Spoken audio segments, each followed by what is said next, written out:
গতকাল 10ই ফেব্রুয়ারি আমাদের ইসলামপুর বাগেরহানার কালী পুজো।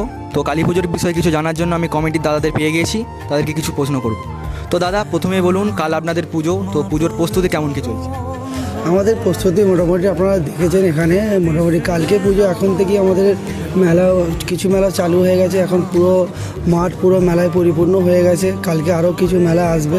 আমাদের মোটামুটি সারা রাত্রি এখানে জমজমাটি একটা অনুষ্ঠান, নাচের মোটামুটি এখানটা পুরো ভর্তি হয়ে যায় নাচে। তারপরে আমাদের সারা রাত্রি থাকে এবং ভোরবেলা মায়ের বিদায় হয়। তারপরের দিন অর্থাৎ বুধবার দিন আমাদের খুব একটা বড় ডান্স ট্রুপের অনুষ্ঠান আছে, আরজি ডান্স একাডেমি।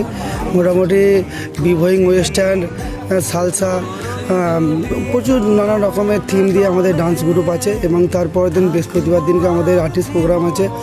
সেখানে আমাদের এবছর প্রথম শিল্পী যিনি থাকবে মোনালিসা দাস, ইউটিউব খ্যাত এবং বড় শিল্পী। তারপরে থাকবে হচ্ছে আমাদের দেবর্ষী, উনিও অনেক ইউটিউব খ্যাত, বা যে স্টার জলসা জি বাংলা খ্যাত।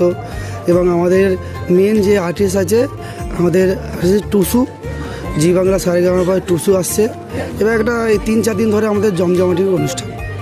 তো দাদা, আমি শুনেছিলাম যে পুজোটা নাকি অনেকটা ইতিহাস আছে, ইতিহাস সম্পর্কে যদি কেউ কিছু বলতে।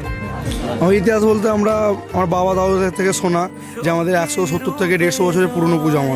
আমাদের পুজো একটা নিয়ম খুব ভালো করে মানা হয় যে সূর্য ডুবে যাওয়ার পরে আমাদের মা কালীকে আনা হয় আমাদের পুজো মণ্ডপে এবং বিসর্জন করা হয় সূর্য ওঠার আগে। আর আমাদের এই পুজোর জন্য আমাদের গোটা গ্রামের মধ্যে কোনো কালী পুজো তৈরি করা হয় না, আর নতুন করে তৈরি করা হয় না। কারণ স্ট্যাচুও করে যদি করা হয় কালী ঠাকুরের, আমাদের কালী ঠাকুরের স্ট্যাচু করা হয়, কারণ অন্য কালী ঠাকুরের স্ট্যাচু করলে আমাদের খারাপ প্রকোপ পড়ে। সেই জন্য আমাদের এইরকম পুরনো কথা আছে অনেক।